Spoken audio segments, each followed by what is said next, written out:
3 weeks అవుతుందా marriage అయ్యి? నా లవ్ మ్యారేజ్ యాక్చువల్లీ.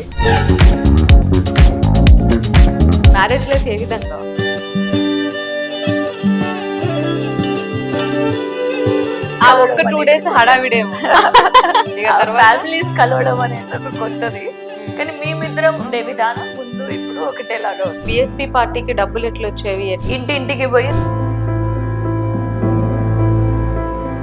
డొనేషన్ నుంచి వచ్చిన డబ్బులన్నీ మీరే తీసుకుంటున్నారు అనే మాటలు ఏ విధంగా అనిపిస్తాయి? ఎలక్షన్ ముందు రోజు రాత్రి నేను అమ్ముడు పోయేదాకా అని చెప్పేసి ప్రెస్ మీట్ పెట్టినాం. అది చాలా బాధ వేసింది అప్పుడు. దాసరి ఉషా గారు ఇంత డేర్గా స్టెప్స్ తీసుకోవడానికి ఆవిడ వెనక ఎవరున్నారంటే ఏం చెప్తారు? నా వెనకాల ప్రజలే ఉన్నారు. ప్రజలే ఉన్నారా, ఇంకెవరైనా ఉన్నారా? నా వెనకాల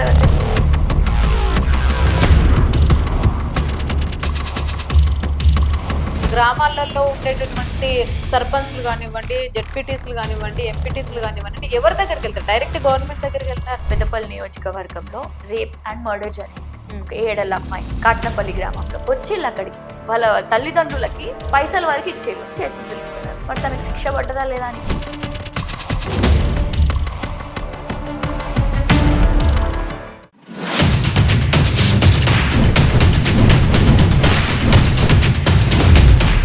నమస్తే, వెల్కమ్ టు సోషల్ పోస్ట్. నేను మౌనిక. ప్రస్తుతం మనతో ఒక స్పెషల్ గెస్ట్ ఉన్నారు. ఆవిడ చాలా మందికి ఎంతో సుపరిచితులు. ఆవిడే బీఆర్ఎస్ లీడర్ దాసరి ఉషా గారు ఉన్నారు. ఆవిడతో మాట్లాడతాం. నమస్తే అండి. నమస్తే మౌనిక. ఎలా ఉన్నారు? బాగుంది. సో కొత్తగా పెళ్ళయింది. 3 వీక్స్ అవుతుందా మ్యారేజ్ అయ్యి? ఇంకో 2 డేస్ అయితే 1 మంత్ అవుతుంది. ఇంట్లో కూర్చొని ఇంకా పెళ్లి హడావిడిలోనే ఉండవలసిన మీరు బయట జనాల కోసం, వాళ్ళ ప్రాబ్లమ్స్ కోసం బయట తిరుగుతూనే ఉన్నారు. సో మ్యారేజ్ లైఫ్ ఏ విధంగా ఉంది? నా love marriage actually. So I have known him since 2019 అనుకుంటాను. ఓకే. సో 7-8 ఇయర్స్ నాకు తెలిసిన వ్యక్తే అన్నమాట. సో ముందు ఎలా ఉండేదో ఈవెన్ ఆఫ్టర్ మ్యారేజ్ సేమ్. కానీ ఫ్యామిలీస్ కలుస్తాయి కాబట్టి ఆ ఫ్యామిలీస్ ఒక 2 డేస్ హడావిడేమో. ఒక 1 వీక్ ఉంటది. ఫ్యామిలీస్ కలవడం అనేది ఒక కొత్తది, కానీ మేమిద్దరం ఉండే విధానం ముందు ఇప్పుడు ఒకటేలాగా ఉంది. ఇంతకు ముందు ఏ విధంగా ఉంటుండే? అంటే మీరు పెళ్లి కాక ముందుకు, అంటే బేసిక్ గా అమ్మాయిలు పెళ్లి అవ్వక ముందుకు రాజకీయాలైనా ఎక్కడికైనా రావాలంటే కూడా సరే ఫ్యామిలీ ఒప్పుకుంటే ఎక్కడికైనా వెళ్లే వాళ్ళం బేసిక్ గా. సో పెళ్ళైన తర్వాత అంత కూడా ఇంకా వాళ్ళ ఇష్టం ఉంటది కాబట్టి. సో ఏ విధంగా ఉంది ఇప్పుడు? ఒప్పించడం ఇప్పుడు.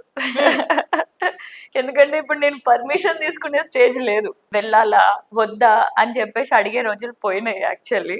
అంటే అడుగుతున్నారు కొంతమంది, కానీ అలా తీసుకుంటూ ఉంటే మన లైఫ్ ని ఇంకొకరి చేతిలో పెట్టినట్టు అవుతుంది.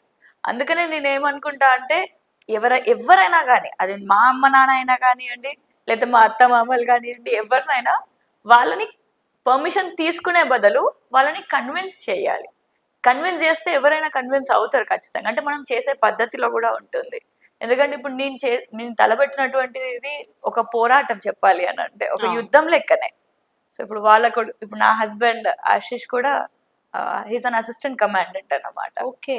సో మొన్న పాకిస్తాన్ ఇండియా మధ్యలో కాన్ఫ్లిక్ట్ లో కూడా వాళ్ళందరినీ రీకాల్ చేసిళ్ళు మా పెళ్లికి ముందు రోజు. సో అంటే ఇవన్నీ కూడా మా ప్రొఫెషన్స్ కూడా ఇవన్నీ సొసైటీ కోసం మేము అంకితం చేసినటువంటి లైఫ్ స్టైల్ అయిపోయింది అనమాట మాది. సో ఖచ్చితంగా మా పేరెంట్స్ ఒప్పుకుంటారు, వాళ్ళ పేరెంట్స్ కూడా ఒప్పుకుంటారు, ఒప్పిస్తే. సో ఆ కన్విన్సింగ్ చేసే విధానం అనేది తెలిసి ఉండాలి అని. సో అక్కడ ఆయన జనాల కోసం ఫైట్ చేస్తున్నారు, కాపాడడం. ఇక్కడ మీరు జనాల కోసం ఫైట్ చేస్తున్నారు. ఏంటి నెక్స్ట్? ఇంకా next will continue doing this way. ఎందుకంటే మాకు సాఫ్ట్వేర్ ఎంప్లాయీస్ గా ఇప్పుడు వాళ్ళకి ఎన్నో విధాలుగా మనకి హెల్ప్ఫుల్ గా ఉంటారు. ఒక పనిని చేయడాన్ని ఇంతకు ముందు కొన్ని ఇయర్స్ పట్టేది, ఇప్పుడు కొన్ని మినిట్స్ లో అవుతుంది అని అంటే because of those people. Digital, everything became digital కాబట్టి వాళ్ళ పనిలో వాళ్ళు ఎంత ప్రౌడ్ గా అయితే ఫీల్ అవుతారో, మన వర్క్స్ అన్నిటిని ఈజీగా కంఫర్టబుల్ గా చేసే విధానంలో. ఒకప్పుడు మరి పెంకుటిల్లులు ఉండేటి, ఇప్పుడు సివిల్ ఇంజనీర్స్ వల్ల ఈ విధంగా మంచిగా కాంక్రీట్ బిల్డింగ్స్ లో ఉండగలుగుతున్నాం. We are getting protected from sun light and rain and everything. So same అట్లనే మేము చేసే పని అది చేసే కంటే మాకు ఇది చేయడంలో మాకు ఎక్కువ సాటిస్ఫాక్షన్ ఉంది. ఎందుకంటే డైరెక్ట్ గా మేము పీపుల్ తోటి లింక్ అయి ఉంటాం. మీకు అలా అనిపిస్తుంది, బట్ వాళ్ళకి అదే ఇష్టం. ఆ, వాళ్ళకి అదే ఇష్టం అక్కడ. అది చేస్తే పైసలు సంపాదించగలుగుతాం కావచ్చు. And there is pressure in every work, నేను ఒప్పుకుంటాను. కానీ పాలిటిక్స్ లో ఏంటంటే నాకు డైరెక్ట్ గా పీపుల్ ఇంటరాక్షన్ ఉండడం వల్ల డైరెక్ట్ గా వాళ్ళ స్మైల్స్ ని చూస్తాను. ఇప్పుడు ఎవరు ఏ ఫీల్డ్ లో ఉన్నా కూడా డొనేషన్స్ చేస్తూ ఉంటారు, ఎన్జిఓస్ నడుపుతూ ఉంటారు. ఎందుకు చేస్తారు? ఎందుకంటే they want to contribute in some way. So ఇక్కడ నేను డైరెక్ట్ గా కాంట్రిబ్యూట్ చేస్తున్నా. డైరెక్ట్ నా ప్రొఫెషనే సొసైటీకి హెల్ప్ చేసే ప్రొఫెషన్స్ ఉన్నాయి, మా ఇద్దరు ప్రొఫెషన్స్ కూడా. So we feel more proud of our self, more engaging towards the సొసైటీని బిల్డ్ చేసే దాంట్లో ఇంకా మా పాత్ర ఎక్కువ ఉందని అనుకుంటాం. ఇంకా దాంట్లో ఆ లైఫ్ ని ఎంజాయ్ చేస్తాం అన్నమాట. ప్రెషర్స్ బోల్డ్ అన్ని ఉంటాయి, హెల్త్ ఇష్యూస్ బోల్డ్ అన్ని ఉంటాయి, కానీ అది ఎంజాయ్ చేస్తాం అనమాట every day. So we feel మా లక్ష్యం ఏదైతే ఉందో గోల్ మాత్రమే కాదు, మా జర్నీని కూడా మేము ఎంజాయ్ చేస్తూ ఉంటాం కాబట్టి వీఆర్ మోస్ట్ హ్యాపీయెస్ట్ కపుల్ అని చెప్తారు. ఓకే, అసలు ఎట్లా మీ పరిచయం? ఎక్కడ? కాలేజ్ లోనా? కాలేజ్ లో కాదు, కాలేజ్ అయిపోయిన తర్వాత మేమిద్దరం ఢిల్లీకి వెళ్ళాం అనమాట. అంటే సపరేట్ గానే, ఇద్దరం యూపీఎస్సీ ఆస్పిరెంట్స్. సో అక్కడనే అతను సిఏపిఎఫ్ క్రాక్ చేశారు యూపీఎస్సీ లోనే. నేను ఇక్కడ ప్రవీణ్ కుమార్ సార్ రాజకీయాల్లోకి వచ్చిన తర్వాత I came back and I started going myself deep into politics. So ఇట్లా మేమిద్దరం కూడా మీట్ అయ్యాం యూపీఎస్సీ ఢిల్లీలో మేము library mates, actually library partners. మాకు ఒక గ్రూప్ ఉండేది, పెద్ద గ్రూప్. ఇప్పుడు ఆ గ్రూప్ లో చాలా మంది ఐఏఎస్, ఐపీఎస్, ఐఆర్ఎస్, అసలు డిఫరెంట్ ప్రొఫెషన్స్ లో ఉన్నారు, గవర్నమెంట్ ప్రొఫెషన్స్ లో. సో మా గ్రూప్ లో నుంచి అందరం చదువుతాం కదా, కొంత ఆ గ్రూప్ ఉండడం వల్ల, స్టడీ సర్కిల్ ఉండడం వల్ల, that is how I met him. అతను కూడా ఐఐటి ధన్బాద్ లో చేశాడు అనమాట బీటెక్. మా అక్క కాలేజ్ అయ్యేసరికి ఇంకొంచెం క్లోజ్ గా అయిపోయింది. అండ్ ఆల్సో నా పీజీ దగ్గరికి నేను ఎవ్రీడే నైట్ 11-12 అవుతుంది అప్పుడప్పుడు. అట్లా చదువుకుంటూ పోతే ఇంకొంచెం లేట్ కూడా అవుతుంది జనరల్లీ. సో ఇంకా ఢిల్లీ అసలుకే ఒక్కదాన్ని పోలేను కదా అని ఐ వుడ్, వాళ్ళది కూడా పీజీ కరెక్ట్ గా in between my library and మా హాస్టల్ కి పీజీకి మధ్యలో ఉంటుంది అనమాట. దానివల్ల నన్ను డ్రాప్ చేసేటోడు. So use to discuss. లైబ్రరీలో ఉన్నంత వరకు చదివే, లైబ్రరీకి వన్స్ బయటికి వచ్చిన తర్వాత వేరే డిస్కషన్ స్టార్ట్ అయ్యేటిది. సో పాట్రియార్కియల్ సొసైటీ గురించి కానీ, ఇంకా ఉమెన్ ఎట్లా ఓపెన్ గా ఉండాలి. నేను కూడా ఇప్పుడు జనరల్లీ మనకి తెలియకుండానే ఉమెన్ వాళ్ళకి వాళ్ళు తక్కువ అని అనుకుంటారు కొన్ని విషయాలలో భయపడతారు. కానీ వాటిని డిఫీట్ చేసేటటువంటి శక్తి, అంటే we don't learn it in our education system కూడా. ఏ ఎడ్యుకేషన్ సిస్టమ్ లో కూడా ఇప్పుడు ఒక అబ్బాయి మన మీద ఎట్లనైనా ప్రవర్తిస్తే, దురుసుగా అసభ్యంగా ప్రవర్తిస్తే హౌ టు రెస్పాండ్ అనేది ఏ ఎడ్యుకేషన్ సిస్టమ్ మనకు చెప్పలేదు. Still we don't know. So ఇట్లాంటి టాపిక్స్ లో మేము బాగా డిస్కస్ చేయడం వల్ల, సో ఎంత ఓపెన్ గా ఒక ఉమెన్ మెన్ ఒక ఈక్వాలిటీ, ఈ అండర్స్టాండింగ్స్ గురించి చెప్పేటోడు అనమాట. సో దట్ ఈస్ వేర్ అసలు నాకు నేను కూడా ఒక ఉమెన్ ని ఆ విధంగా, అరే మనం నిజంగానే we need to be open, అదే మనకి రియల్ ఫ్రీడమ్ కదా అని అనేసి అనుకున్నా అనమాట. సో నాకు రియల్ ఫ్రీడమ్ అనేది ఏంటో మీనింగ్ అర్థమయ్యే విధంగా ఆశిష్ ఎక్స్ప్లెయిన్ చేసిండు అని అనొద్దు, కానీ ఎట్లా బతకొచ్చు అని చెప్పి చూపించిండు అని చెప్పాలి. అసలు ఆలోచనలో నువ్వు ఫ్రీడమ్ గా ఆలోచించు అని చెప్పేసి ఆ ప్రోత్సాహం ఇచ్చాడు అనమాట. సో అప్పటి నుంచి పాలిటిక్స్ లోకి రావాలనుకున్నారా ఆయన ఇన్స్పిరేషన్ తో? ఎస్, ఒక విధంగా చెప్పాలి అని అంటే, నీకు నచ్చింది నువ్వు చెయ్యి అనడంలో, సో నాకు నచ్చింది నేను చేయాలి అని అన్నప్పుడు నేను వెతుకుతూ వెళ్ళినప్పుడు పాలిటిక్స్ కేమ్ ఇన్ బిట్వీన్. మీకు నచ్చింది చెయ్యి అని అన్నప్పుడు ఏమేమి ఆలోచించుండే అప్పుడు మీరు? నేను అప్పుడు యుద్ధ విమానం నడుపుదామని అనుకున్నాను. ఆఫ్కాట్ రాసి పైలట్ అవుదామని అనుకున్నాను అనమాట. సో ఇంకా ఈ విధంగా చాలా ఉండే అనమాట. అంటే ఈ యూపీఎస్సీ, ఐఏఎస్, ఐపీఎస్, సో ఎన్ని ఎగ్జామ్స్ రాస్తాం, వాటితో పాటు ఇంకా నేను ఏం చేయగలుగుతాను, ఇంకే ఎగ్జామ్స్ రాస్తాను అని చూసినప్పుడు these were my alternatives then. So మీ పేరెంట్స్ కి అడిగారా నేను ఇట్లా పైలట్ అయిదాం అనుకుంటున్నా, ఏమంటారు? నేను చెప్తున్నా కదా, నేను అసలు ఫస్ట్ నేను డిసైడ్ అయినా అంటే, ఫస్ట్ నేను డిసైడ్ అయినా అని అంటే పక్కన వాళ్ళని కన్విన్స్ చేయడమే నాది యాక్చువల్లీ. అంతేగాని వాళ్ళ పర్మిషన్ తీసుకొని దాని తర్వాత నేను ఆలోచించి దాని తర్వాత నేను చేస్తాను అని అంటే నాకు నచ్చకపోతే ఎట్లా? సో పర్మిషన్ అనేది ఫస్ట్ కాదు, ఫస్ట్ నాకు నేను సెల్ఫ్ గా నేను ఎంత వరకు చేయగలుగుతాను, నేను చేయగలుగుతానా లేనా, పాస్ అవుతానా లేనా తర్వాత ఆలోచిద్దాం. పేరెంట్స్ కి చెప్పేది వచ్చిన తర్వాత ఎవరు యాక్సెప్ట్ చేయరు.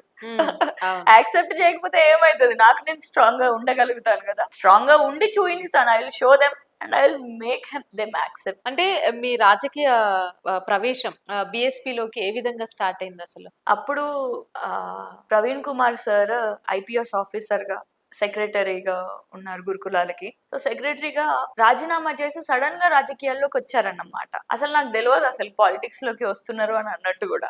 నేను ఢిల్లీలో కూర్చొని చదువుతున్నా, కోవిడ్ నాకు వచ్చింది అని చెప్పేసి అది అయిపోయిన తర్వాత ఇంటికి వచ్చేసాను.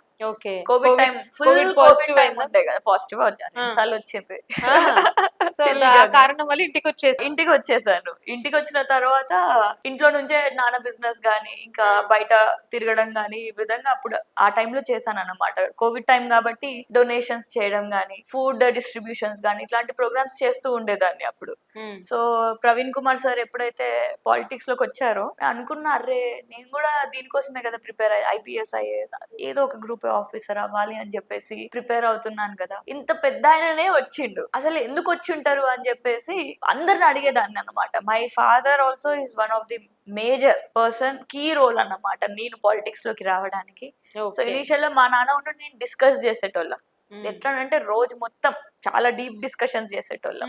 తర్వాత ఏమై ఉంటుందో అని చెప్పి ప్రవీణ్ సార్ చుట్టుపక్కల ఉన్న వాళ్ళని అడగడం. ఆ విధంగా అడిగి అడిగి అడిగి అవును కదా మనం కూడా పాలిటిక్స్ లోకి రావాలి, ఎవరో ఒకరు, నేను కాకపోతే ఇంకెవరో ఒకళ్ళు ఆఫీసర్స్ అవుతారు, group A officer, government officers అవుతారు. కానీ పాలిటిక్స్ లోకి ఎవరు వస్తారు, ఎంత మంది వస్తారు, ఈ వయసులో ఎవరు వస్తారు, IIT ఖరగ్పూర్ లో చదువుకొని IIT లో చదువుకొని ఎవరు వస్తారు. సో అట్లా ఆలోచించి వెళ్ళాలి అని చెప్పేసి అనుకొని నాన్న వెళ్దాము అని చెప్పేసి పెద్దపల్లికి వచ్చేసాం అనమాట. నాన్న నేను కలిసి డిసిషన్ తీసుకొని పెద్దపల్లికి వచ్చినాం. That is my dad's birth place. So మా నేటివ్ ప్లేస్. అక్కడికి పోయిన తర్వాత నాన్న ఏమన్నారంటే, తిరుగుతున్నాం ప్రవీణ్ సార్ ని ఎట్లనో ఒకట్లా నాయకుడిని వేసుకోవాలి, మంచి నాయకుడిని, రాజకీయ నాయకుడిగా గెలిపించుకోవాలి అని చెప్పేసి తిరుగుతున్నాం అనమాట. అది మీ ఒక్కరి వల్లనే సాధ్యం కాదు కదా, ఒక్కరి వల్ల సాధ్యం కాదు, కానీ నేను ఉండాలి కదా, నేను ఒక దాన్ని అయి ఉండాలి అని చెప్పేసి.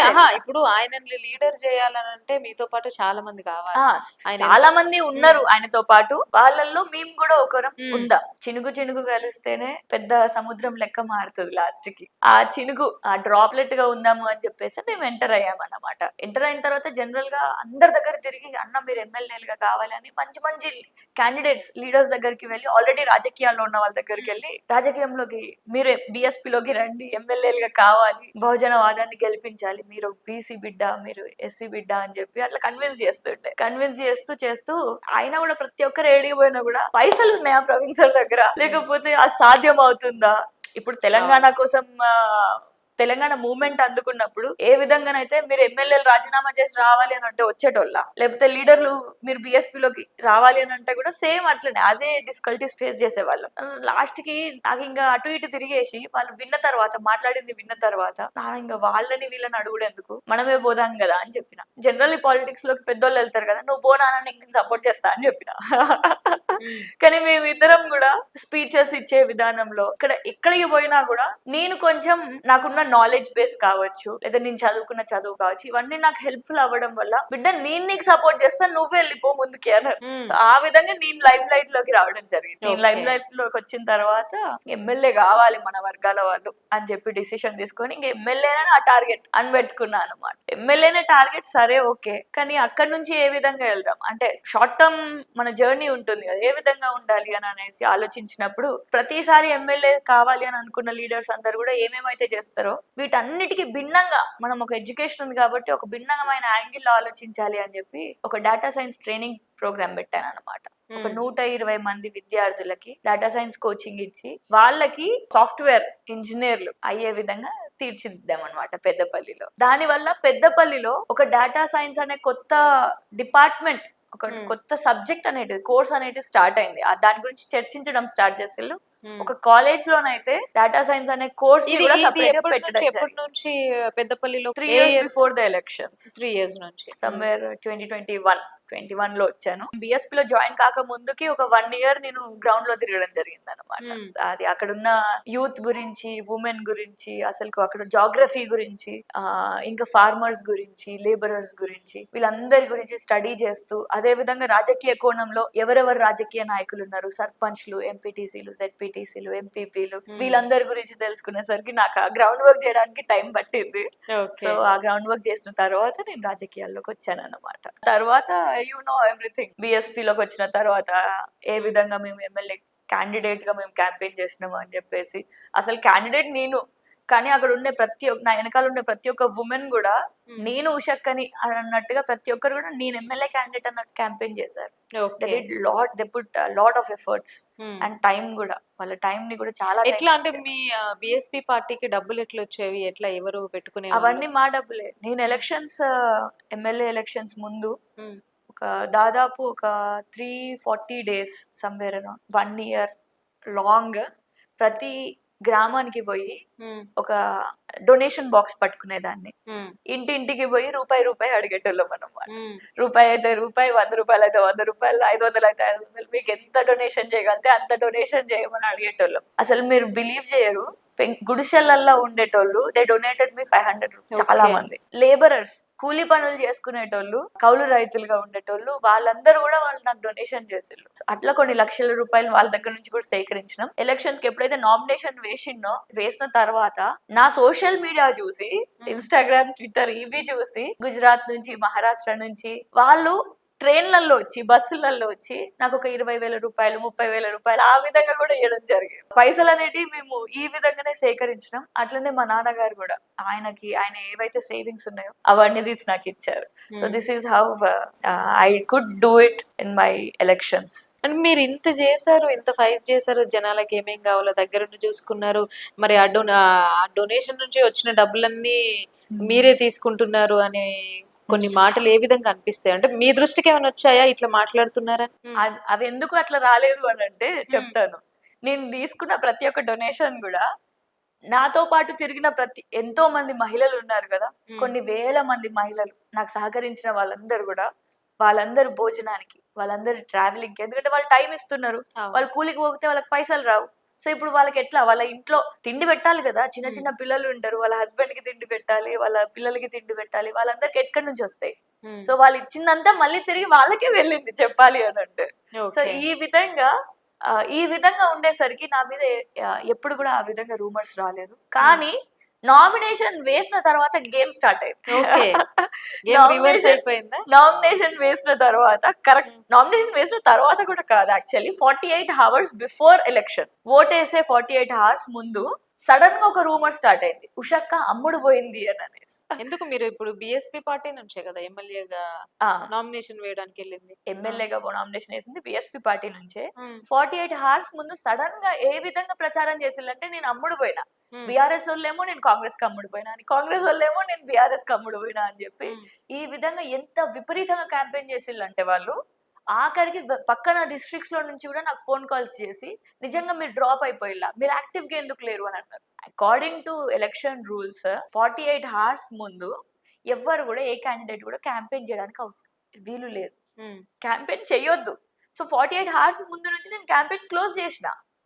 That is according to rules. ఈ రూల్స్ ప్రకారం ఏ క్యాండిడేట్ అయినా ఆపేస్తాడు. కానీ ప్రాబ్లం ఎక్కడ వచ్చిందంటే నా కార్యకర్తలందరూ కూడా మహిళలు, యువకులు, బహుజన వర్గాలు, పేద వర్గాల నుంచి వచ్చిన వాళ్ళు, ఎవరు కూడా రాజకీయాల్లో ఉన్న వాళ్ళు కాదు, రౌడీయిజం చేసేటోళ్ళు కాదు. మిగిలిన పార్టీలో ఏంటంటే ఈ విధంగా ఎప్పటి నుంచో సర్పంచ్లు, ఎంపీటీసీలు ఉన్న వాళ్ళు ఉండడం వల్ల వాళ్ళు క్యాండిడేట్స్ క్యాంపెయిన్ చేయకపోయినా కూడా వీళ్ళు నేను క్యాండిడేట్ అని చెప్పేసి ఢీకొనేటటువంటి శక్తి వాళ్ళకు ఉంది. ఎవరైనా బెదిరించినా కూడా వాళ్ళే బెదిరించేటోళ్ళు, ఎవరైనా అన్నా కూడా తిరిగి బెదిరించే అంత కెపాసిటీ ఉంటది వాళ్ళకి. కానీ మా దగ్గర వచ్చేసరికి ఏంటంటే, ఒక మహిళని ఇప్పుడు వాళ్ళ ఇంట్లో ఉండే వాళ్ళ భర్తని బెదిరిస్తే భయపడదా కుటుంబం? ఆ విధంగా ఆ మహిళ ఇంట్లోకి ఉండాల్సి వచ్చింది. బయటికి వచ్చి క్యాంపెయిన్ కానీ, ప్రచారం కానీ, లేకపోతే ఏదైనా మాట్లాడడం కానీ అలాంటివి చేయలేకపోయిల్లు అన్నమాట. అంటే మిమ్మల్ని ఏం చేయలేక వాళ్ళ ఫ్యామిలీస్ టార్గెట్, నా కార్యకర్తలు, నా నాయకులు ఎవరైతే నాతో పాటు ఉన్నారో వాళ్ళని టార్గెట్ చేసి వాళ్ళని బయటకు రావడం ఆపేసింది. దాని వల్ల కామ్ అయిపోయినట్టు కనిపించింది అనమాట. సో దాని వల్ల విపరీతమైన రూమర్, ఆ రూమర్ దాన్ని సప్రెస్ చేయడానికి అసలు ఎన్నో విధాలుగా ప్రయత్నం చేసినాం. ఆఖరికి ప్రెస్ మీట్ కూడా పెట్టినాం అనమాట. యాక్చువల్లీ పెట్టొద్దు, తప్పలేదు మాకు. ఎలక్షన్ ముందు రోజు రాత్రి మేము ప్రెస్ మీట్ పెట్టి నేను అమ్ముడు పోయేదన్నా అని చెప్పేసి ప్రెస్ మీట్ పెట్టినాం అనమాట. ఇంత కష్టపడి ఇంకొకరి కాళ్ళ దగ్గర పెట్టడానికి నేను ఉన్నది అది చాలా బాధ వేసింది. అప్పుడు కోపం వచ్చింది, యాక్చువల్ బాధ కాదు, యాక్చువల్ కోపం వచ్చింది. దొరికితే ఇలా పని చెప్తా అన్నట్టుండే అన్నమాట. కానీ ఎలక్షన్స్ అయిపోయాయి, మళ్ళీ ఎంపీ ఎలక్షన్స్ వచ్చాయి. ఎంపీ ఎలక్షన్స్ లో పొత్తు బిఎస్పీ బిఆర్ఎస్ తోటి, కానీ సడన్ గా మాయావతి గారు బ్యాక్ తీసుకున్నారు. ఎందుకు బ్యాక్ తీసుకున్నారు? పొత్తులోకి పోయిన తర్వాత పొత్తు పెట్టుకున్నాము అని అంటేనే ఇంకా బిఆర్ఎస్ తోటి మేము కలుస్తున్నాం అన్నట్టు.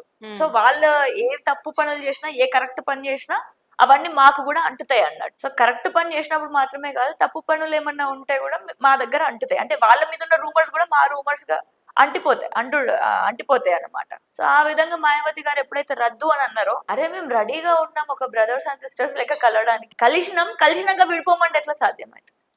సో మీకు ఏ ప్రెషర్ తోటి మీరు విడిపోమంటున్నారు అని చెప్పేసి ఉరికే క్రమంలో కాళ్ళల్లో కర్ర పెడితే కింద పడతాం. సో ఆ కర్ర పెట్టిల్లు అని అనిపించి ఇంకా మేము బ్యాక్ అయిపోయినాం అనమాట. బ్యాక్ అయిపోయి బిఆర్ఎస్ తోటి ఓకే. బిఆర్ఎస్ వాళ్ళు కాంగ్రెస్ కో బీజేపీకి అమ్ముడు పోయింది అన్నట్టు, వాళ్ళు వీళ్ళకి అమ్ముడు పోయింది అన్నట్టుగా, అంటే కొంతమంది అక్కడ పెద్దపల్లి నియోజకవర్గం ప్రజలు కానివ్వండి, వాళ్ళు ఏంటి అసలు ఈ డొనేషన్ డబ్బులన్నీ లేకుంటే అమ్ముడు పోయిందని ఈ డబ్బులన్నీ తీసుకొని వెళ్ళి ఎక్కడికో తాళమేసి వెళ్ళిపోయింది, అక్కడ ఉండదు ఆవిడ, ఎప్పుడో ప్రచారానికి మాత్రమే అట్లా వచ్చి వెళ్ళిపోతది అన్నట్టుగా కొంతమంది మాట్లాడుతున్నారు. నిజమేనా ఇది? దాంట్లో అసలు ఏది నిజం? అసలు మీరే చెప్పాలి. అసలు నేను పెళ్లి అయిన తర్వాత కూడా పెద్దపల్లిలోనే ఉంటున్నాను. పెళ్లి అయిన తర్వాత, పెళ్లి కాక ముందుకు ఆలోచించండి, నేను పెద్దపల్లిలో ఎన్ని అసలు నాకు ఏదైనా హైదరాబాద్ లో ఏదైనా పార్టీ మీటింగ్ ఉన్నా కూడా పొద్దున వస్తా 6ంటికి, పొద్దున స్టార్ట్ అయితే అక్కడ నుంచి ఇక్కడికి వచ్చేసరికి 10 అవుతుంది. నేను మళ్ళీ సాయంత్రం 6 అయిపోయిన తర్వాత వెళ్తా, మళ్ళీ అక్కడ వేసరికి 10 అవుతుంది. ఇప్పుడే నేను ఈ విధంగా ఉంటే నేను ఇంకా ఎలక్షన్స్ ముందు ఏ విధంగా ఉండేదాన్నో మీరు ఆలోచించండి. సో అవన్నీ కూడా రూమర్స్. ఇప్పుడు మీరే చెప్పిళ్ళు ఆ విధంగా రూమర్స్ సర్క్యులేట్ అయినాయి. Yes, they are rumours. And ఎందుకు చేస్తారు అని అంటే భయం. ఎందుకంటే నేను అంత స్ట్రాంగ్ గా వెళ్తున్నాను కాబట్టి. అది కూడా నాకు తెలుసు. ఎప్పుడైతే ఎవరైతే స్ట్రాంగ్ లీడర్షిప్ అనేది బిల్డ్ అవుతూ ఉంటుందో వాళ్ళకి భయం వస్తుంది. ఎందుకంటే స్ట్రాంగ్ గా ఉండే నాయకులని తట్టుకోవడం ఎవరి వల్ల కాదు. ఎందుకంటే నేను ఏ డబ్బుకో ఏ భయభ్రాంతులకో గురయ్యేదాన్ని కాదు. నన్ను భయపెట్టలేరు, నన్ను డబ్బుతోటి కొనుక్కోలేరు. సో వాళ్ళకి ఎట్లా అనిపిస్తుంది అంటే ఎట్లా ఒకట్లా కొట్టాలి అని చెప్పి, ఎట్లా కొట్టాలి అని ఆలోచిస్తే రూమర్స్ ఒకటే స్ప్రెడ్ చేయగలుగుతారు. అందుకే పిరికోళ్ళు కాబట్టి ఆ విధంగా రూమర్స్ క్రియేట్ చేసి నన్ను డిఫేమ్ చేయాలనుకుంటారు. కానీ ఎన్ని రోజులు ఆపగలుగుతారు? ఎన్ని రోజులు నిజాన్ని ఆపగలుగుతారు? అబద్ధాలు ఎక్కువ రోజులు ఆపలేరు. ఇప్పుడు ఒకప్పుడు ఏమనేటోళ్ళు, పెళ్లి చేసుకున్న తర్వాత ఆమె వెళ్ళిపోతుంది. నేను అదే అడగబోతున్నా. దాసరి ఉషా గారు పెళ్ళైన తర్వాత రాజకీయాల్లోకి వెళ్ళారు, అవన్నీ రూమర్స్. సో ఇప్పుడు కూడా చూడండి నేను ఎంత యాక్టివ్ గా ఉన్నానో చూడండి. ఇప్పుడు కూడా నా కార్యకర్తలకి ఇంట్లో వాళ్ళు పెళ్లిళ్ళు అయినా, వాళ్ళ ఇంట్లో సంవత్సరికమైన 10 రోజులైనా ఎవరైనా చనిపోతే, మొన్న ఒక అబ్బాయి సూసైడ్ చేసుకున్నాడు మా పెద్దపల్లిలో.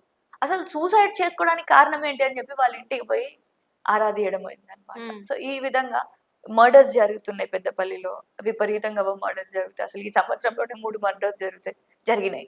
ఎందుకు అని చెప్పేసి వాళ్ళ దగ్గరికి వెళ్ళి తెలుసుకుంటాను. ఎందుకంటే ఇంకొకసారి ఆ విధంగా రిపీట్ కావద్దు, ఇంకొకరు ఆత్మహత్య చేసుకోవద్దు, ఇంకొకరి పొలిటికల్ ప్రెజరా లేకపోతే ఇంకేమైనా గొడవలు, అక్కడ భూదందాలా, చాలా విషయాలు ఉంటాయి. అది భూదందాలు ఉంటాయి, దాంట్లో ఇసుక మాఫియా ఉంటది. మా దగ్గర అసలు విపరీతంగా ఇసుక దొరుకుతుంది. మీ పార్టీలో ఉన్న వాళ్ళు చేస్తున్నారా లేకపోతే అధికార పార్టీలో ఉన్న వాళ్ళు చేస్తున్నారా? ఈ చెప్పాలి అని అంటే ఈ పార్టీ ఆ పార్టీ అని కాదు. ఎందుకు చెప్తున్నానంటే, ఇది ఒకప్పుడు బిఆర్ఎస్ పార్టీలో ఉన్న వాళ్ళే నేడు కాంగ్రెస్ అధికారంలోకి వచ్చింది అని చెప్పేసి అధికారం కోసం బిఆర్ఎస్ నుంచి కాంగ్రెస్ కి వెళ్ళిన నాయకులను చూసినాం మనం. సో వీళ్ళందరూ ఏంటంటే అధికారం కోసం పాకులాడతారు, పైసల కోసం తిరుగుతూ ఉంటారు. సో నేను ఈ పార్టీ వాళ్ళు చేసిల్లా, ఆ పార్టీ వాళ్ళు చేసిల్లా అని అంటే, మరి ఈ పార్టీ నుంచి వాళ్ళే కదా ఆ పార్టీలోకి వెళ్ళింది. సో అందరు నాయకులు అట్లా చేస్తారు అని చెప్పాను. కొంతమంది నాయకులు ఉంటారు, వాళ్ళ వల్లనే ఇవన్నీ జరుగుతాయి అని చెప్తాను. వాళ్ళ ప్రోత్సాహం వల్లనే ఇవన్నీ జరుగుతాయి అని చెప్తాను. అంతెందుకు ఎగ్జాంపుల్, ఇప్పుడు ప్రజెంట్ ఎమ్మెల్యే విజయరమణారావు గారే ఒక వారం రోజుల ముందు గుండ్లపల్లి గ్రామంలో ఒక అటాక్ జరిగింది. దాంట్లో ఒక కాంగ్రెస్ నాయకుడే ఒక సాధారణమైన ఒక ప్రైవేట్ చిన్న ఉద్యోగం చేసే వ్యక్తి పైన, వాళ్ళ ఇంటి పైన, వాళ్ళ పొలం దగ్గర, అదొక పొలం పంచాయత్, దాన్ని తీసుకొని పోయి దాడి. ఆ పొలం పంచాయతీలో ఈ కాంగ్రెస్ నాయకుడు లేడు, అయినా కూడా ఈ కాంగ్రెస్ నాయకుడిని ఇంకొక సైడ్ ఉన్న వాళ్ళు తీసుకొని వెళ్ళారన్నమాట. సో ఒక సైడ్ నుంచి వాళ్ళ వెనకాల కాంగ్రెస్ నాయకులు ఉన్నారు, ఇంకొక సైడ్ సాధారణ పేద ప్రైవేట్ ఎంప్లాయీ ఉన్నారన్నమాట. సో వాళ్ళు వీళ్ళ కుటుంబం పైన దాడి చేయడం జరిగింది. So okay. కాంగ్రెస్ నాయకుడు ఎవరిని చూసుకొని ముందుకెళ్తున్నాడు? ఎమ్మెల్యే విజయరమణారావు గారే కదా. ఆయన ఎమ్మెల్యే అయి ఉండి ఆ విధంగా చేయండి అని ఎవరు చెప్పరు కదా. ఇప్పుడు ఒకవేళ మీరు అన్నట్టుగా ఆ విధంగానే చేస్తే ఇప్పుడు మీలా ప్రశ్నించటోళ్ళు ఆయన దగ్గరికి వందలాది మంది వెళ్తారు, మీరు ఎందుకు చేస్తున్నారు? ఇప్పుడు నేను చెప్తాను. ఫస్ట్ టైం అంటే ఆయన మీద చర్యలు తీసుకుంటారు. ఇది మొదటిసారి అంటే ఏం చేయాలి? పోలీస్ స్టేషన్ లో కంప్లైంట్ ఇవ్వాలి, పోలీసులు యాక్షన్ తీసుకోవాలి. కానీ this is not the first time. ఈ 1 year లో ఆయన 4 times అదే గుండ్లపల్లి గ్రామంలో ఎంతో మందిని, స్టార్టింగ్ లో బీఆర్ఎస్ నాయకుల పైన దాడి జరిగింది అదే ఊర్లో. అట్లా మారుకుంటే ఇప్పుడు ఒక ప్రైవేట్ ఎంప్లాయీ వచ్చిండు, సాధారణమైన రైతు కుటుంబం వచ్చింది. సో ఇప్పుడు స్టార్టింగ్ లో బీఆర్ఎస్ నాయకుల పైన దాడి చేసినప్పుడు ప్రూఫ్స్ కూడా ఉన్నాయి, హాస్పిటల్ బిల్స్ ఉన్నాయి, బట్టలు చింపుకున్నటువంటి ఇమేజెస్ ఉన్నాయి. నేనే ఎస్ఐ గారి దగ్గరికి పోయి, పోలీస్ స్టేషన్ దగ్గర పోయి 3 గంటలు అక్కడ కూర్చొని అక్కడ పిటిషన్ రాయించి వాళ్ళకి ఇవ్వడం కూడా జరిగింది. ఎఫ్ఐఆర్ రాయకపోవడం కాదు కదా, కనీసం ఇన్వెస్టిగేషన్ కూడా చేయలేదు పోలీస్ వాళ్ళు. కనీసం ఆధారాలు వీళ్ళ దగ్గర, వీళ్ళ మీద అటాక్ జరిగింది అని చెప్పేసి ఆధారం కూడా సేకరించలేదు. ఇంకొకటి, ఈ పోలీస్ వాళ్ళనే కానిస్టేబుల్ కొంతమంది ఆ ఊరికి వస్తే అదే కాంగ్రెస్ నాయకుడు పిచ్చి బూతులు తిట్టిండు కానిస్టేబుల్స్, పోలీస్ కానిస్టేబుల్స్, యూనిఫామ్ లో ఉన్న police constables with vehicle, police vehicle లో వచ్చినటువంటి పోలీస్ కానిస్టేబుల్స్ పైన మిమ్మల్ని పొడుస్తా అని చెప్పేసి పోలీస్ కానిస్టేబుల్స్ మీదే మాట్లాడు, మీరెంత, నా వెనకాల ఎవరో ఉన్నారా తెలుసా అని చెప్పి ఆ వీడియోస్ కూడా ఉన్నాయి. అయినప్పటికీ కూడా ఆయన మీద చర్య తీసుకోలేదు. దానివల్ల 2nd time, 3rd time, ఇప్పుడు 4th time పిటిషన్ ఇచ్చినప్పుడు కనీసం దానికి ఇన్వెస్టిగేషన్ చేయకపోతే ఎవరి బలం చూసుకొని అని అంటారు. మళ్ళా మేము కమిషనర్ గారి దగ్గరికి పోయినా మేము ఆగుతామా? ఇన్నిసార్లు జరిగింది అని అంటే ఖచ్చితంగా చర్య తీసుకోవాలి అని అంటాం కదా, ఆబ్వియస్లీ. అయినా మనకి సిస్టమ్ ఉంటుంది ఖచ్చితంగా. లోకల్ ఎస్ఐ గారు కానీ లేకపోతే అక్కడ ఉండేటటువంటి సిఐలు కానీ వాళ్ళపైన ఒత్తిడి ఉండొచ్చు అని చెప్పేసి మేమేం చేసినాం, కమిషనర్ గారి దగ్గరికి పోయినాం అని చెప్పి మాకు న్యాయం దక్కాలి అని అంటే మేము కోర్టుకు పోవడానికి కూడా సిద్ధమే. కమిషనర్ దగ్గరికి పోయినాం, అక్కడ ఏమైతే జరిగిందో అన్యాయం గురించి చెప్పినాం, రౌడీ షీటర్ ఓపెన్ చేయమని చెప్పినాం. సో ఆయనకు కూడా తెలియజేసుకోవడం జరిగింది. ప్రస్తుతానికైతే ఆ ఇష్యూని సాల్వ్ చేయడం జరిగింది. కానీ రౌడీ షీటర్ ఓపెన్ చేయించేంత వరకు మేము ఖచ్చితంగా ప్రెషర్ క్రియేట్ చేస్తూనే ఉంటాం. సో ఇది కూడా పోరాటమే. విజయరమణారావు గారి ప్రోద్బలం లేకుండా, సపోర్ట్ లేకుండానైతే ఆ విధంగా చేయరు కదా ఎవరు. అందుకే అంటాం రౌడీయిజం, దానిలో భాగం ఎమ్మెల్యే గారి హస్తం కూడా ఉంటది అని.